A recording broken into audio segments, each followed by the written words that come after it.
happy to be back home after 12 years. Good game, a really good game. Like I said to Martinelli. Hello, Antonio. Nice to see you again. Hello, good afternoon. It's gone through Laporte. Rodri! Dieser Lewandowski-Auftritt sorgt für Wirbel. Looks like you lost another one.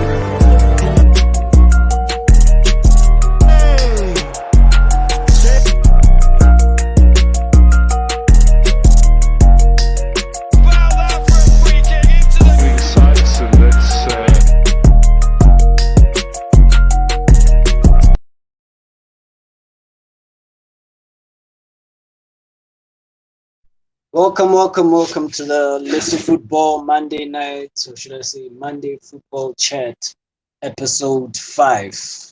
Hope y'all are doing good. I know it's a dreadful Monday for some of us, man, and we had a very horrible weekend, should I say, but there was a lot of games, obviously, that took place. My guests are running late. And yeah, so I just figured that I should start. We're already late, all of us. I was even dreading to do this show, to be honest. But there's a lot to go through in terms of footballing content. Football doesn't stop because one team's not doing well. So, at the end of the day, we have to do what we have to do. Obviously, over the weekend there was like an action-packed, non-stop games that took place. And obviously, I'm going to start with the first one, which was the Liverpool versus West Ham.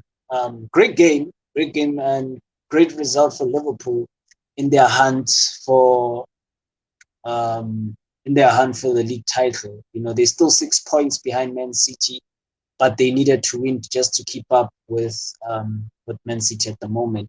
They still got a game in hand, so they could virtually reduce that to 3 points. So obviously, Sadio Mane scored the only goal of the game in the 27th minute, assisted by Trent Arnold. And Trent Arnold has been, if he carries on like this, he could have the greatest stats a right back has ever had. He could have the greatest amount of assists like any right back has ever had in history of the game. I know it's shocking for some people to say it, or even for me, as a Manchester United fan, it is shocking for me to say that. But you have to be objective in such things. He's been incredible. Liverpool knew how to recruit in terms of what they wanted.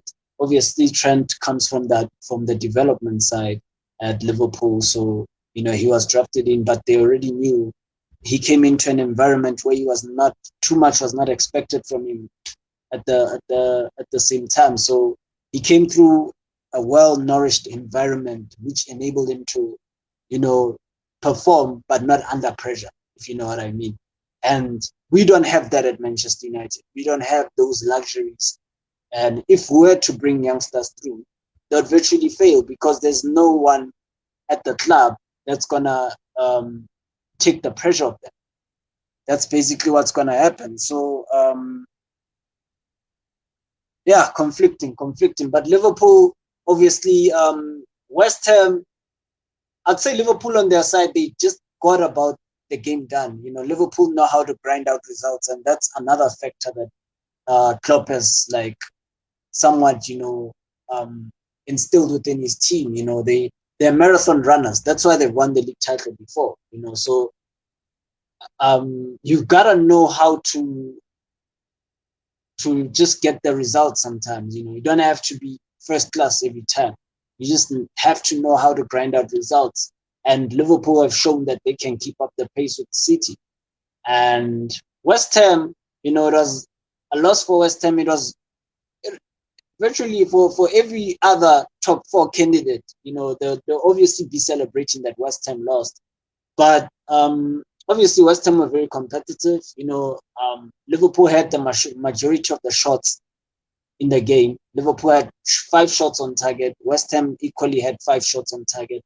And Liverpool had a total of how many? think it was about 22. There's about 22 shots on target, and West Ham had 13 shots on target. The game was fierce. It was entertaining, and as a football neutral, it was a good result for a rival. And Liverpool, as much as I don't want them overtaking Manchester United, they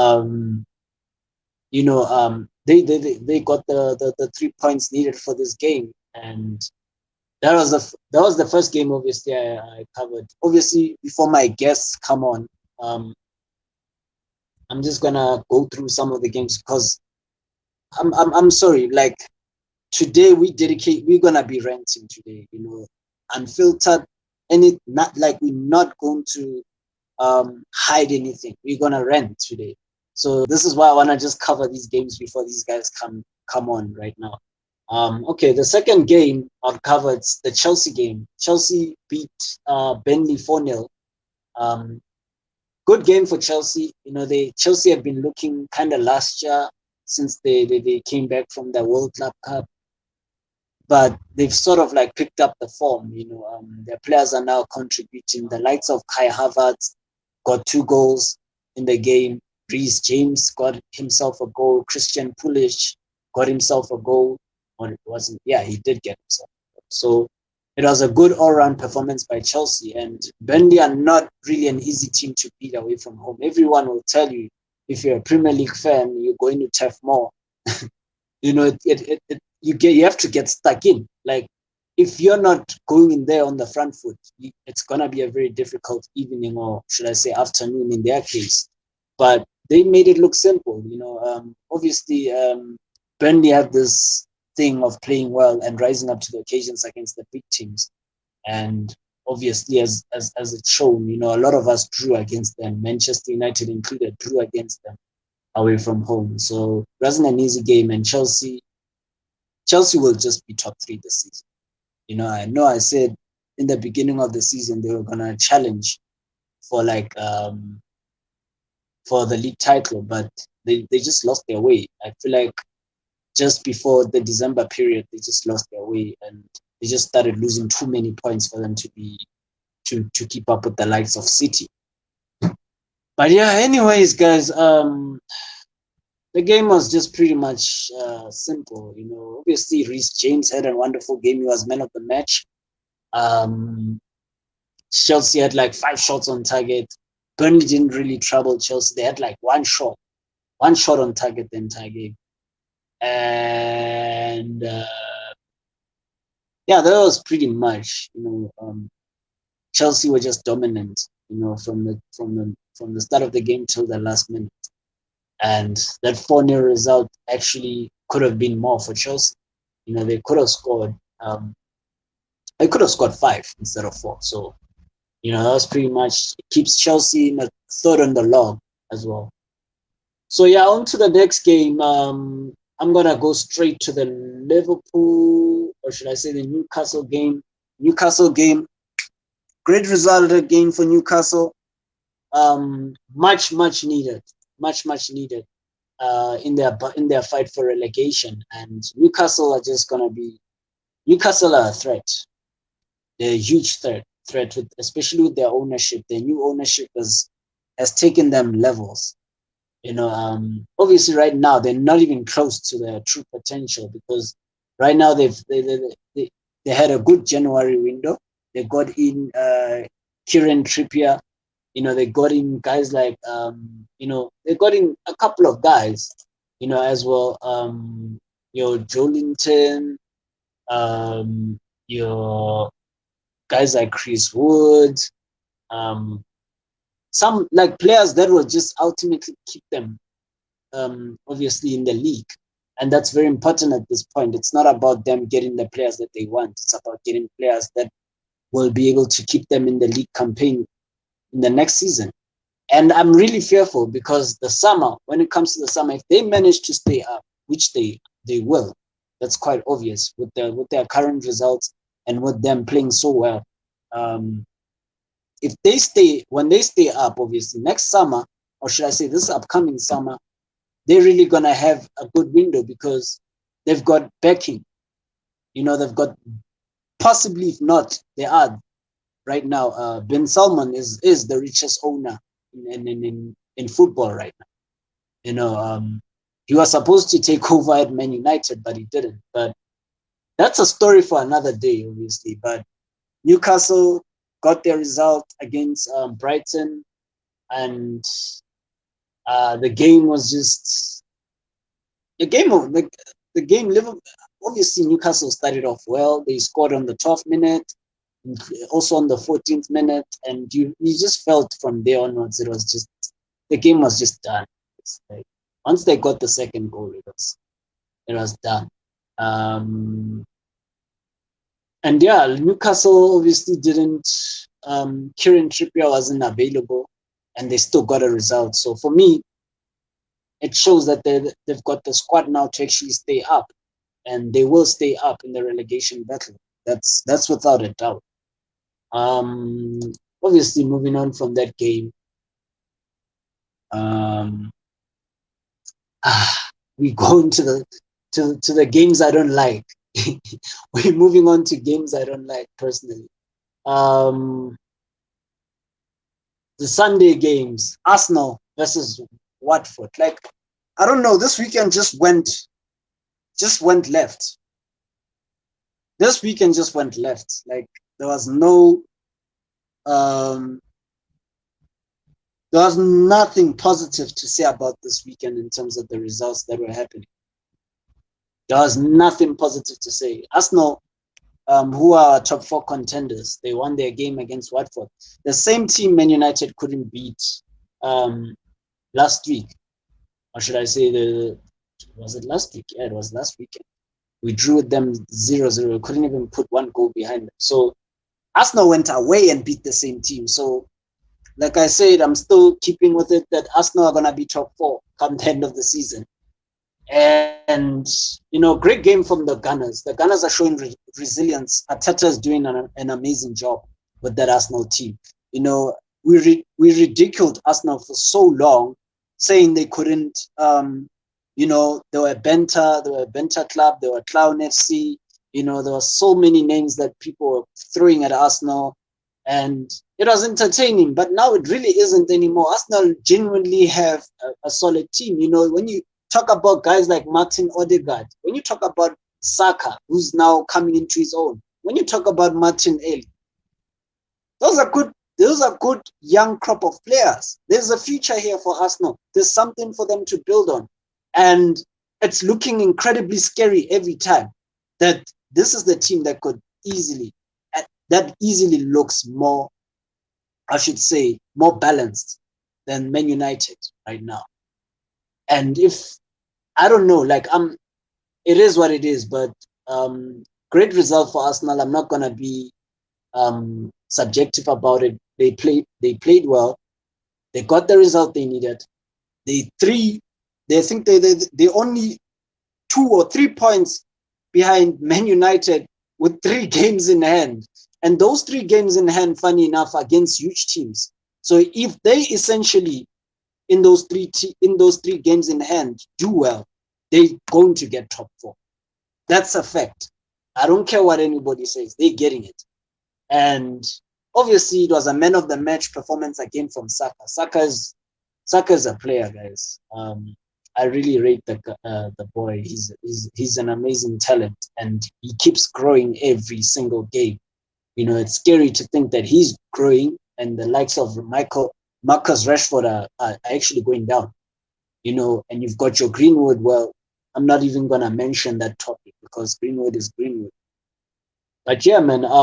Obviously, ending the Sunday games. You know, this one is the one that I actually had an outburst about yesterday, and it's still annoying. I'm still annoyed. And Man City 4, Manchester United 1.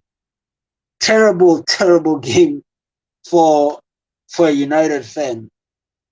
I'm still laughing about it. I watched my match reaction just before I did the show.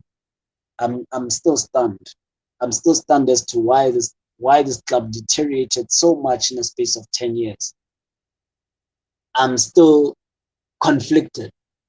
I really don't know what to do. You know, I don't really don't know what to say, because that's like something for another day personally. And I feel like my people won't make it. That, guys, there's load shedding apparently across some places in the country tonight. So my guests are having problems coming on. This load shedding is really disruptive. I would have loved to have these guys on so we can rent together, but it looks like it'll just be me. I'm the only one who has lights apparently. All my guests are just unfortunate, with this load shedding thing. So I might just have to tackle this game and do the analysis alone, because yesterday I was just too pissed off to even analyze the game, minute by minute. But I'm gonna break down the game, the Man United game and the Man City game, before I move on to La Liga. Terrible game from Man United. City pretty much had an average of 69 to 70% possession on the ball. Easy for them. Walk in a park for them. 10 shots on target. Man United, 2 shots on target. City had 24 shots. City had 24 shots on target. Sorry about that, guys. This person, I don't know why people are calling me. I don't know why people are calling me. I'm very busy. But yeah, man, City had like major control over the game. It looked easy for them again. 2 straight games where it looked very easy against City. 2 straight games against a rival. They battered us at Old Trafford, which was embarrassing on its own, even though they only beat us 2-0. But it looked like they just didn't even want to put 5 or 6 or 7. They were just playing around with the ball, and you had City fans, jumping up the stadium, and our bloody director of football and CEO was just sitting there looking and watching. We all know nothing's gonna change here. Like let's just be blunt. Nothing's gonna change at this club. We're gonna see for the next 18 months, this club will be dead. It's already dead as it is, but trust me, in the next 18 months, there's no plan. Because when you think about it, the guy that they brought in at Man United, he's an interim manager, right? But he's gonna be given a consultancy role for the next 2 years. In essence, he will be the guy they go to for advice. But do these guys even before he even came here, have they even taken good advice from anyone? No. Do they ever consult with anyone? No. So for me personally, it's a waste of time. This is just a smoke mirror type of thing that's happening. It's obvious that this guy, he's here. They don't even listen to him even in his interim position. In January, I said that we needed a CDM.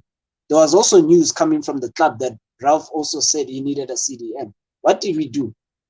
We sold players, or rather we didn't sell players.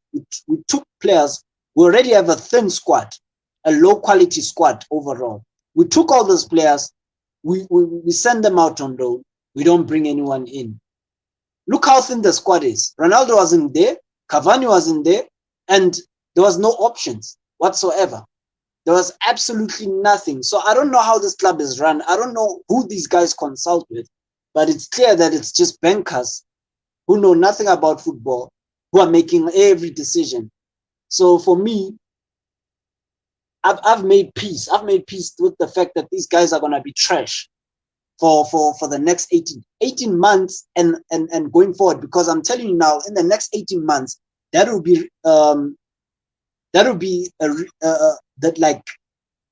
be a decider whether these guys come back or they don't come back.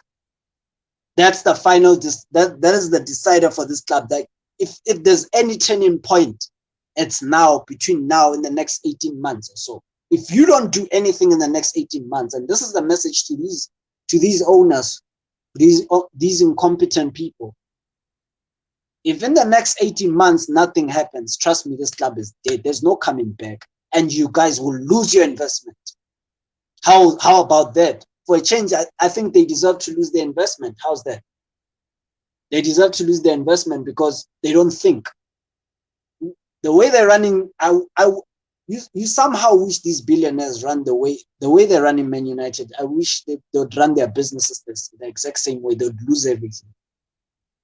You cannot run a football club like a corporate business and expect it to flourish. You can't. This is not the American franchise. This is not your basketball or your, you know what I'm saying, your American football and your baseball.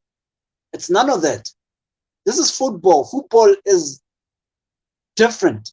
This is what these people don't know. They come into these sports, they invest money, they buy into sports they know nothing about. On top of that, they don't even hire people who know better than they do. They hire people that can control and try, suck out as much money and try and turn these football clubs into franchises. Usually these are American owners who do that. It's usually the American owners, your Arabian owners, your Russian owners, or your whatever. I'm not even going into the political things with the Russia thing. But if we look aside from all the political things, your European, Arabian, those people know what they're buying football clubs for. Because if you look at the records, look at the clubs that are accomplishing, that are doing well right now. You look at your PSG, you look at your Chelsea, you look at your Man City. Guys, it's really not that simple. The clubs that are struggling, Arsenal, Manchester United. Who owns Man United and Arsenal?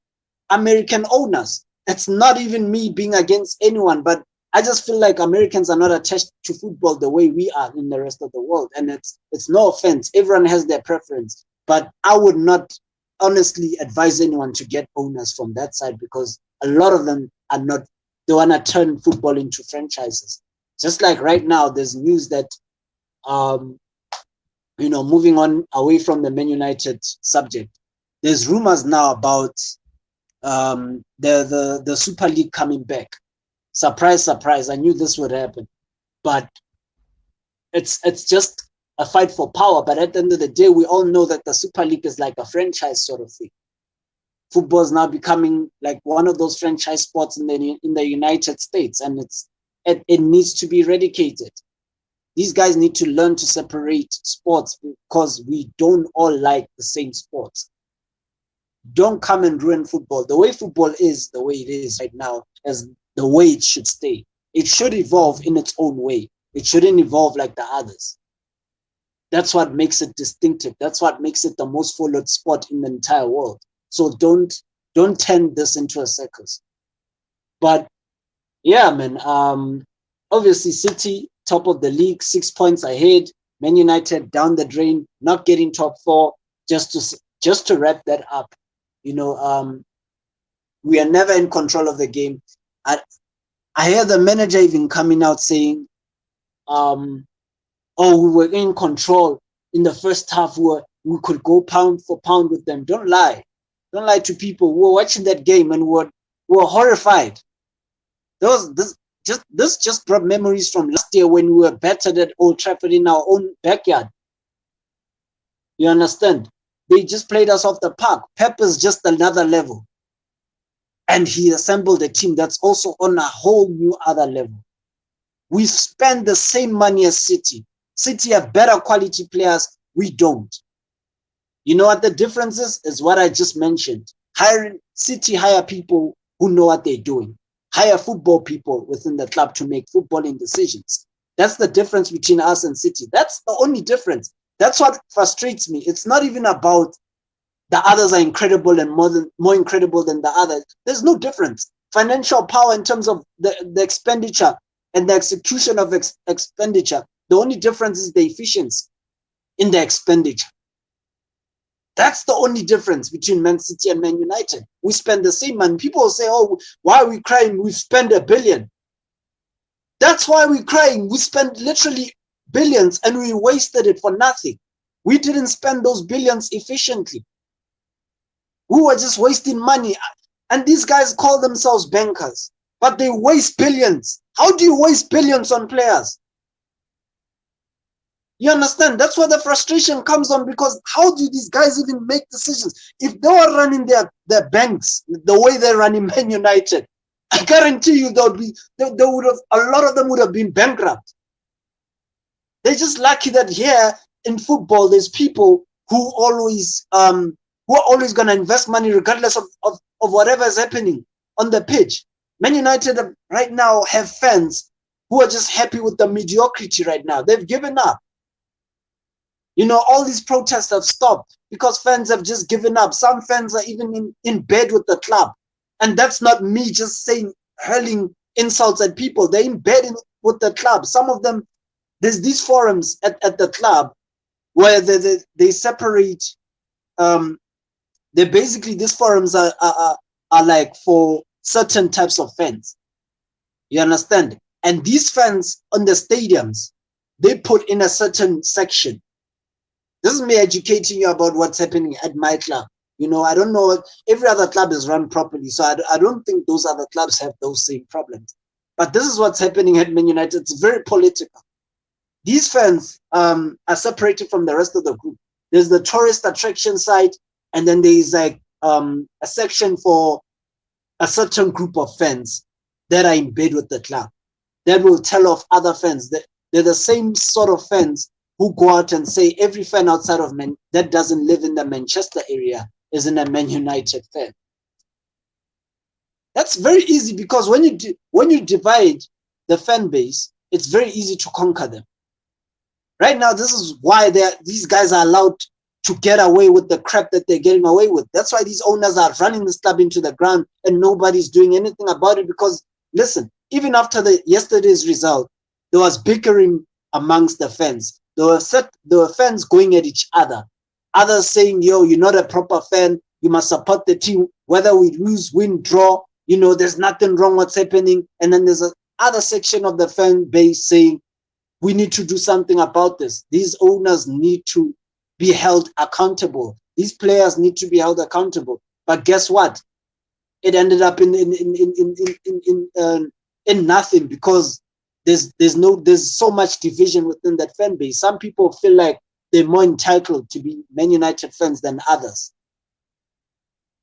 At the end of the day, we all have the same goals. If you support a team and you don't want them to win, I can call you a fake fan, because that's referencing a fake fan. It's someone who's there and is just happy with whatever is happening. That's a sheep. You're not a fan. You're not the true fan as you claim you are. You're just a sheep.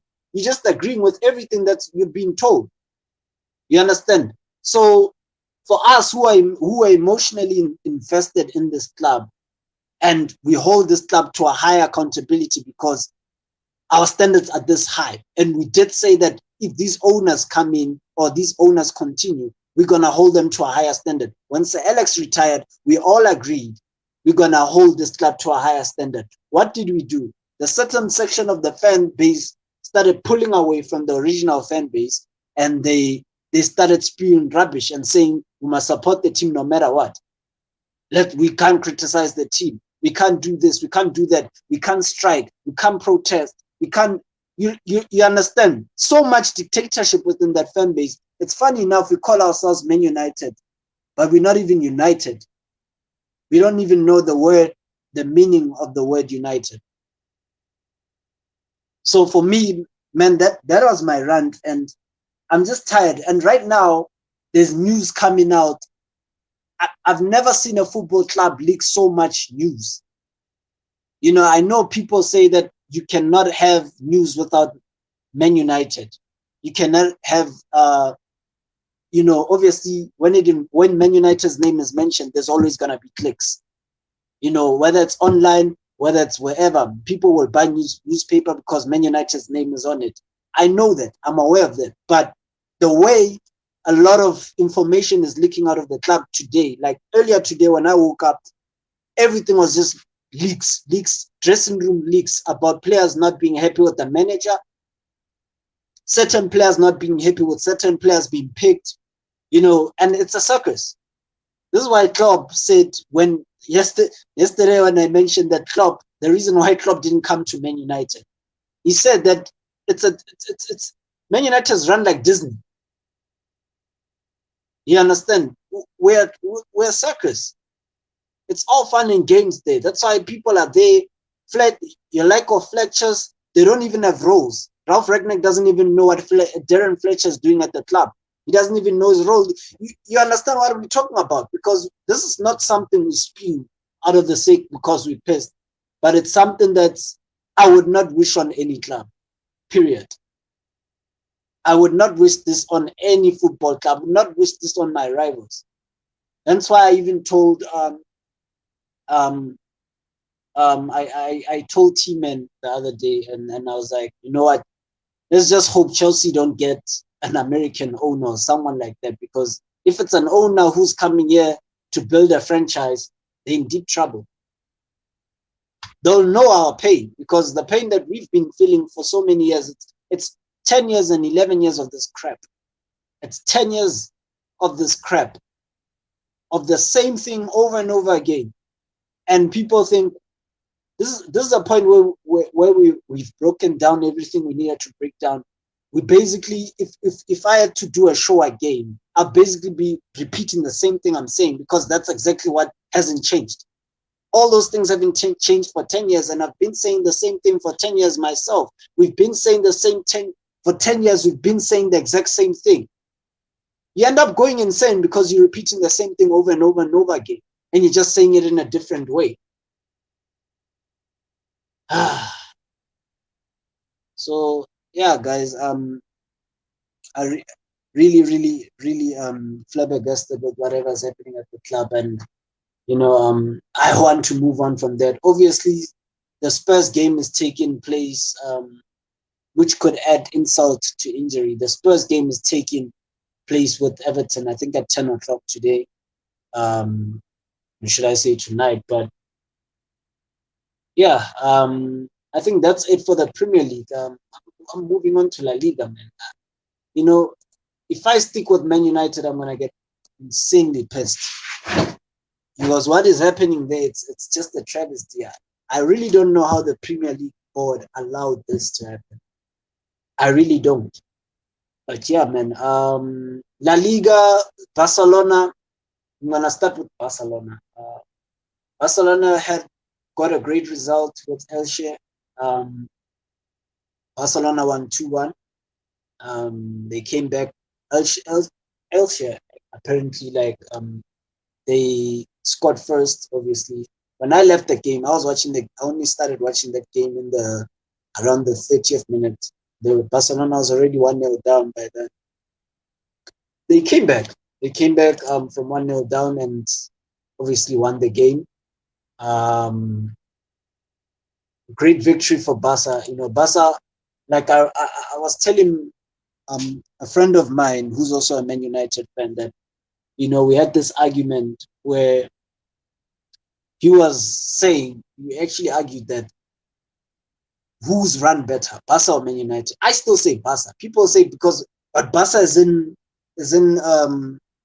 he'd mentioned that Barca is in so much debt, they gotta get rid of players, there's there's corruption. In any organization, there'll always be corruption, and Barca had their moment of weakness. But if you're naive to actually tell me that Barca wouldn't recover as fast as Man United, Barca would recover before Man United ever would. Because we run by people who are sick. We're run by people who legit think they know what they're doing. Whereas the Barca, they can make changes. They've got fan ownership. Fans can vote for change. What can we do at Man United? We can't do anything. So I looked at it from that perspective. The Barca are always going to come back because fans play a major role in that club. You understand? The joint fan ownership and private sector ownership is what's helping these La Liga teams to somewhat, I think, to remain stable. They'll drop, but they don't drop for so long. They usually only drop for a few seasons or so. That's the kind of stability that kind of aspect of ownership does, and it brings to football. And I feel like this is what Man United should have been protected against. than allowing people who know nothing about football to be buying into us and then put us in debt that we didn't have. So Barcelona on their way back, and I feel like with more sponsors that they're gonna have, they will come back. They will come back, and yeah. I'm just replying to this person. But yeah, Barca will be back, and slowly but surely, they've got a good academy side behind them, and your Pedris. I'm very, the way Barca's run is just ridiculously. It pains me to say that they will be back eventually. Like all Spanish teams are just run properly, so it's usually a slump. Whereas with us, your likes of us and Arsenal, who never came back, your AC Milan, AC Milan, look how long it took them to come back. For example, I'm just putting that out right there. So yeah, obviously Barca have won, like, in their last 4 games, or should I say in their last 5 games, they've won 4 games. So they're on a good run with Xavi, and they score a lot of goals. So obviously they got the 3 points that they needed just to cushion themselves in the top 4. So that's kind of obvious where this is going. Barca will finish top 4 in the La Liga. Atletico Madrid also won their game. Got the massive 3 points that they needed, and going into the game against Man United, it's not looking good for us at all. And I don't know, man. I'm just at this moment. I'm just doing whatever, man.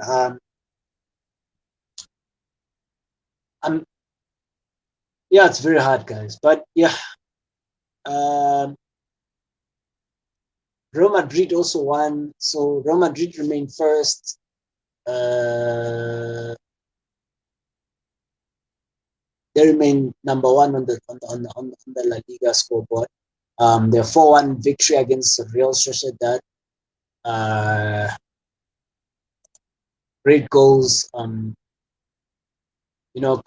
Ancelotti is just that guy. He knows how to win titles. And Real Madrid have depth. They've got a very scary depth. And what's worse with Real Madrid, they can only get better. The players they linked with, I mean, those players are just gonna add on to whatever they already have, the firepower they already have. So they could afford to bench people. Asensio scored. Karim Benzema is on form.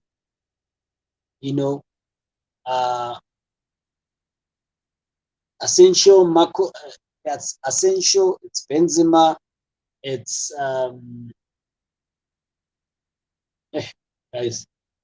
So Real Madrid are this season, yes, they might be knocked out by PSG in what you call it, in the Champions League. They might not come back, but what I know is that for a fact that next season they'll be back. Haaland is apparently linked with them. They could also get Mbappe. People say they can't get both. I've seen Real Madrid play with Zidane, Raul, Ronaldo, Luis Figo, Roberto Carlos, all those guys on one pitch. David Beckham. I've seen them play with so many Galacticos. So I think for them, it'll be like the young Galactico sort of thing that they have. Real Madrid always have to have a Galactico front line. If it's not the front line, it's the midfield. If it's not the midfield, it's whatever. So they could be even scarier. I mean, just imagine if Real Madrid are scoring the amount of goals they're scoring right now. They're adding more goals by bringing in Mbappe. They're adding someone who's practically going to give them 20 more goals a season. Haaland is a monster. If you bring in Haaland in that Real Madrid team, he adds easily 25 to 30 goals. And that's him having a bad season. So if he has a good season, he's probably scoring 40 to 50 goals a season. This is why I'm always saying that people should look at football in context. You know, right now Real Madrid are not doing well, but what they're trying to do and what they're going to do, because we all know with Real Madrid anything is possible. Adding Haaland, adding Mbappe as well. Guys, next season it's peak. It's peak for those teams, you know, and at least their fans have something to look forward to. They're still top of the log. Even if they get knocked out, they will get knocked out, I think, by PSG. But they win in the league title. That's what we call standards.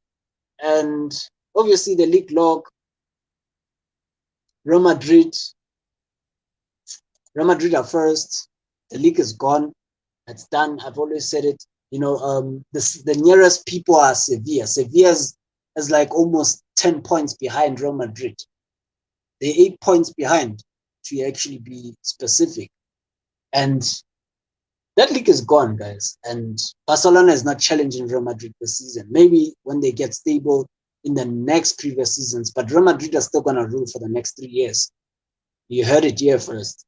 In the next 3 seasons, Real Madrid are winning. They're gonna be dominant, because Barcelona first and foremost still have to build a team. You know what they have right now are players who act as stopgaps. They've got players who act as stopgaps for like till the younger players catch on and they start clicking. That's all it is to it. And yeah, the top forward, I think the top 4 is straightforward in La Liga. You know, Real Madrid first, Sevilla second, Barcelona third, fourth is Atletico Madrid. I think that's how the season's gonna end for every one of these teams, and it's pretty much straightforward. Obviously, with Sevilla, I'm only covering Sevilla now because I usually don't cover Sevilla. I cover Sevilla because obviously we've got a player on loan at Sevilla called Anthony Martial. So Sevilla drew against Alaves, so you know they lost more ground on Real Madrid. The game was pretty much flat. I mean, I think I only caught like towards 20 minutes. 20 minutes. The first 20 was it 20? I think it was 25 to 30 minutes of the first half, and I was just, I just left the game. You know, there was not much going on in that game. You know, there's only a few shots, but there's only a few that got on target. It was Alvarez was just sitting back. You know, it's very, very uncharacteristic for a La Liga team to just pack the passes. But these guys did that against Sevilla, and Sevilla hardly created any chances of that. You know, obviously Sevilla had the most possession. They had 66. They averaged the 66% percentage in terms of ball possession. There was only 1 or 2 or 3 yellow cards. It was pretty much a clean game. And yeah, I think La Liga's done, guys. I think we're done with the La Liga side. But I'm going to end this, obviously, with the Soweto derby. Yeah, you know, Chiefs won, beat Pirates. Great game. Discussed it yesterday with T-Man, with Bugaman TV on Instagram Live. I had him and Tebogo, and we had a blast. We discussed this game in detail, but I'm just gonna summarize pretty much how the game came about. You know, Chiefs are on some, they've picked up form. Ever since Baxter has come, you know, there's been matches where, you know, people would doubt Stuart Baxter. They'll doubt him, and and Chiefs was also inconsistent at that time, you know. So, but Baxter has steadied the ship. Clearly, he's been given more power to make decisions as to which players to play now. Because in the beginning, when you looked at Chiefs, in the beginning, like Stuart Baxter was still like, there was so much player power. It was bloody ridiculous. There's so much player power, and you know, right now he's given the reins. Like Bobby Motown has now relinquished. I think has given him some of the reins to things. Sorry, I'm just responding to a message.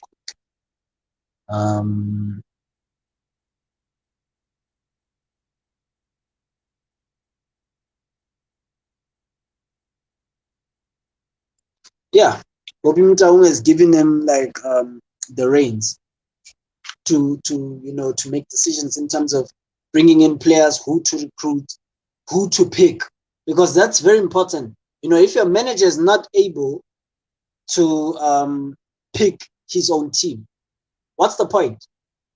What's the point of bringing him there? Because if you're allowing your sporting director or the manager, top manager of the club, to be the one that dictates who to play and what not, that's how rotten it has become. And now I'm just unfortunate because both my clubs are run like that. You understand? Both my clubs are run under dictatorships. There's no fluidity. There's none of that within the team. Everyone is doing what the bosses just make decisions, and everyone has to just abide. And right now that the manager is now given control and Chiefs are starting to make proper decisions on and off the pitch, I think this is why, besides Sundowns, they've been the second best team in the league. That's without a doubt. They've been the second best team in the league this season. Sundowns is just on another level. Unfortunately, Sundowns is just, like I always say, it's a well-run club. They've got a boss that pretty much runs them the way Man City is run. Patrice Motsepe has done a wonderful job at Sundowns. They all know that without Patrice Motsepe, they wouldn't be where they are today. But good result for Chiefs, keeps them second in the league.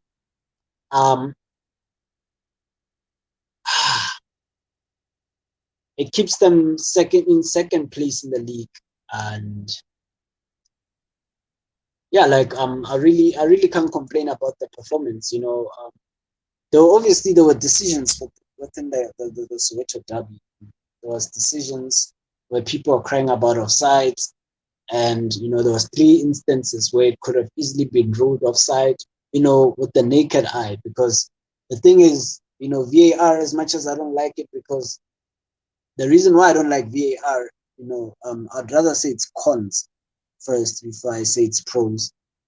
It's because you've got people who are still don't know how to apply the rules with it. You've got people who can easily go look at it for an obvious decision and still pick the wrong decision. And you've got people who behind the scenes who are working there who have no clue how to apply the rules. And sometimes those people, you even got a situation where the people behind the scenes, or should I say the people behind the scenes, get the decision right.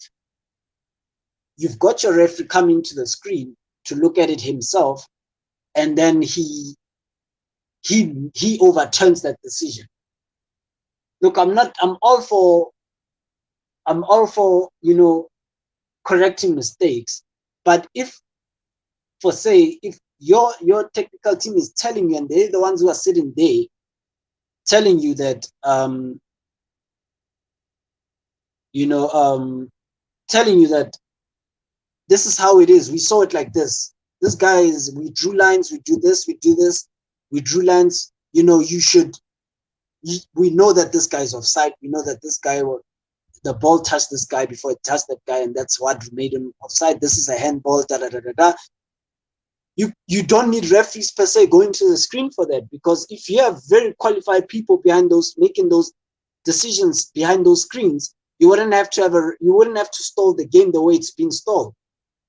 You wouldn't have to. So for people who are still questioning VAR, I still have those questions myself. That needs to be that needs to be sorted out. If it's not sorted out,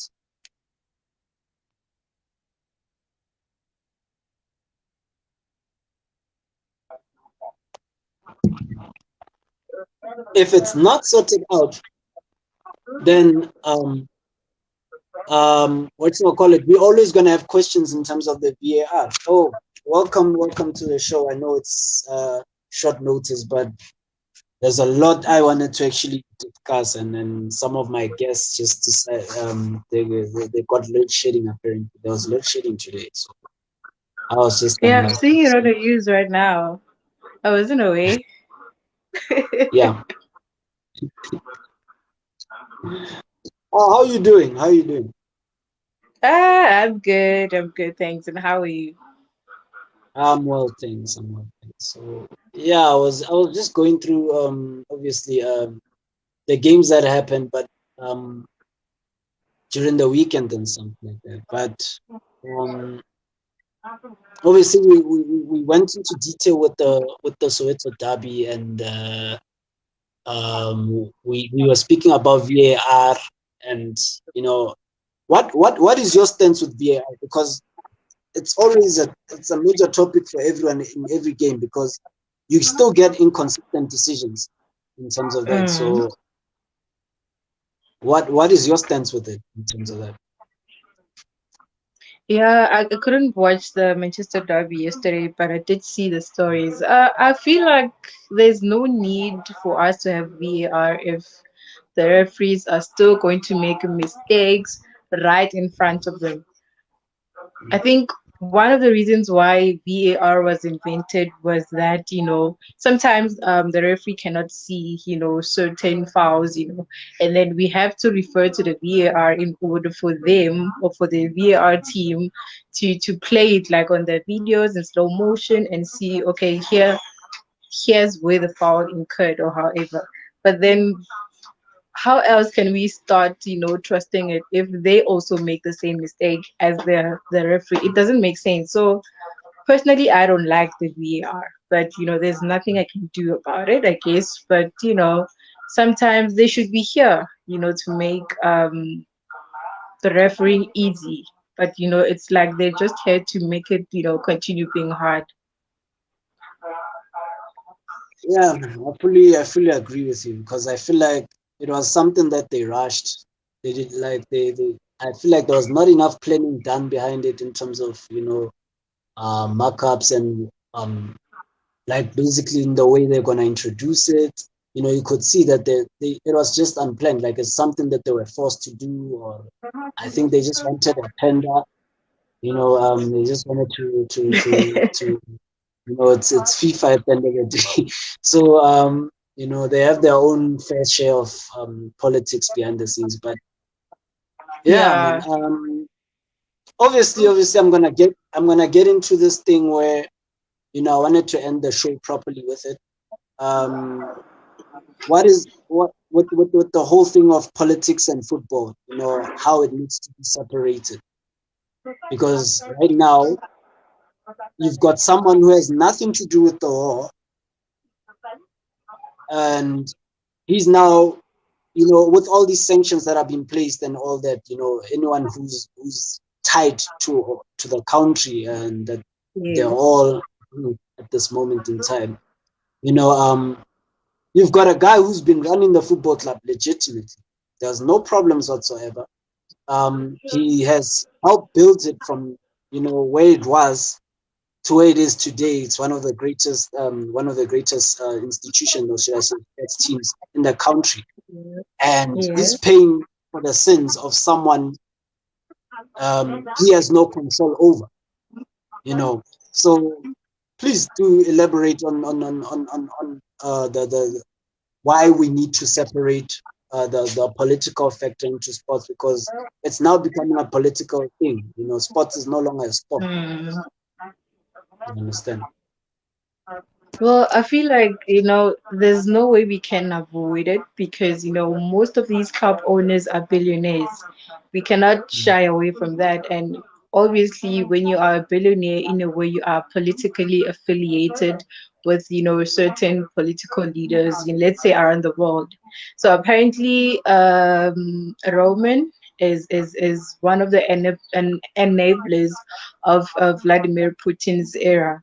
So in that way, I think the fact that he's Russian counts the fact that he is close to the president of Russia counts. But then at the same time, this is a politically affiliated matter, and I feel like there's no way Roman is involved.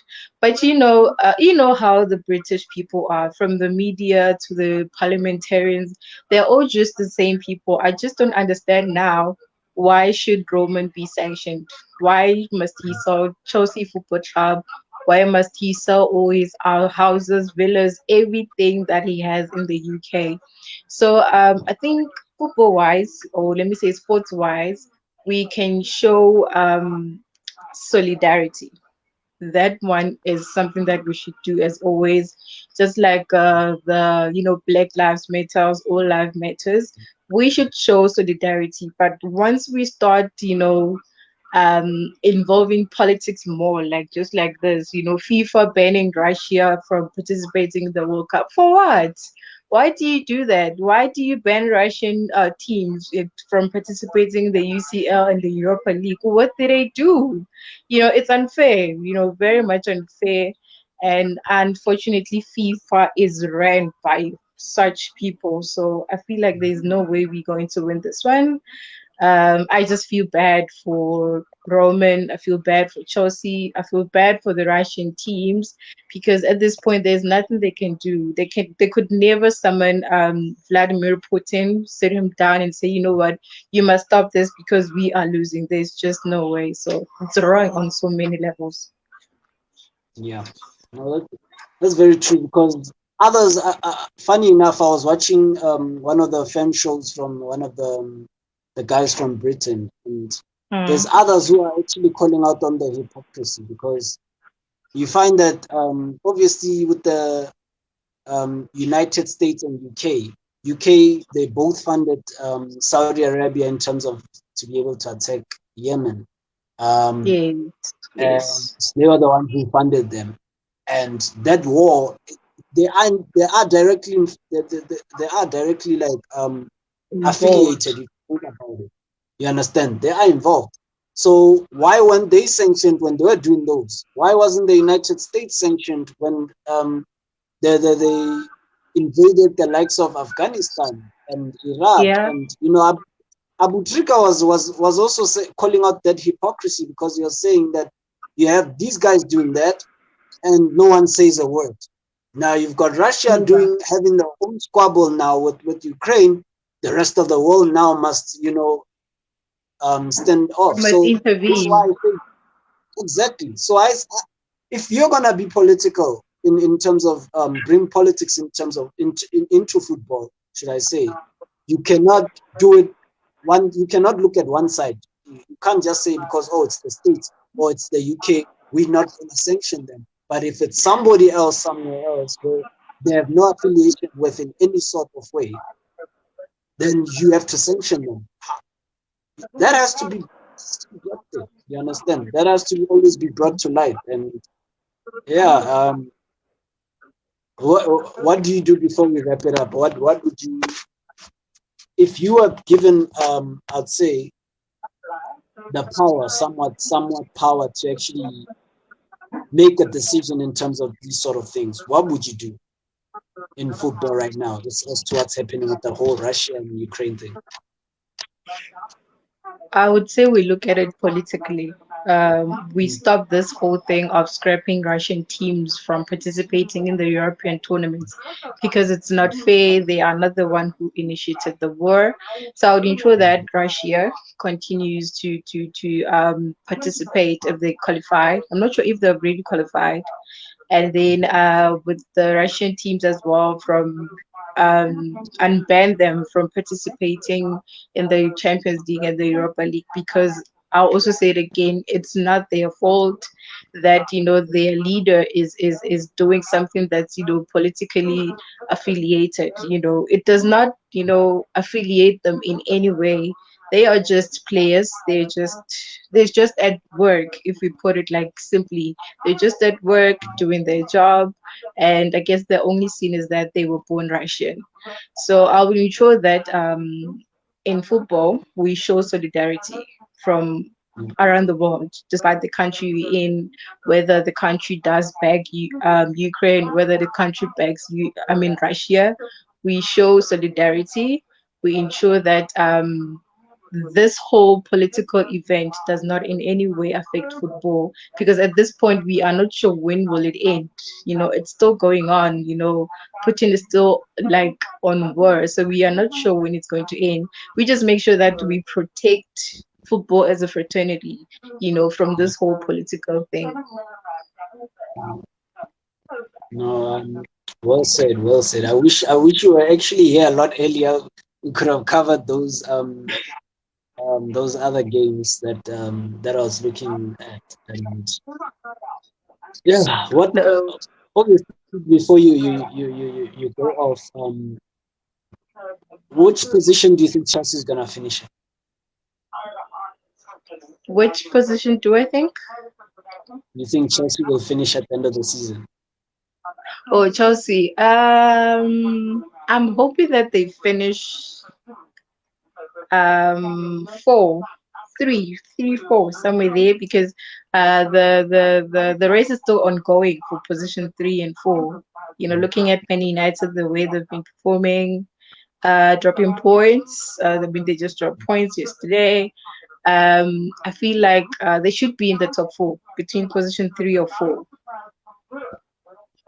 Okay. Now, personally, what I think you guys will easily secure top 3, because the rest of the top 4 teams that are fighting, they are very inconsistent. You've got your Arsenal, who've got 3 games in hand, but they've got 3 games in hand against tough opponents. You've got City in there, they've Exactly. got Spurs in there, but you understand. So the context of everything, if I balance it out correctly, I think you guys will be 3rd. I think Liverpool or City will be 2nd. So yeah, like, would you say that you're excited about the title race between Liverpool and Man City? I am so much, because I don't, like I mentioned yesterday, I don't want Man City to win the league again. So like I'm closely looking at the top 1, top 2, space there. So I'm hoping that Man City drops points in the next fixture. I don't know who they're playing. I haven't checked yet. And I hope that, Liverpool just ensures that they gain this momentum, win back the points until they ensure that they are just at like this with Man City, then will be good. Why don't you want Liverpool winning the league, if I may ask? Because, No, I mean Man City. I don't want Man City to win it again. Yeah. Because I remember yesterday you were saying that you wanted Liverpool. You were also vouching for Liverpool to win it. Yeah, I want Liverpool to win it. So like, just to add spice here and there, because we can't have Man City winning the league again, guys. Yeah, it literally turns it into a joke, to be honest. Yeah. No, man.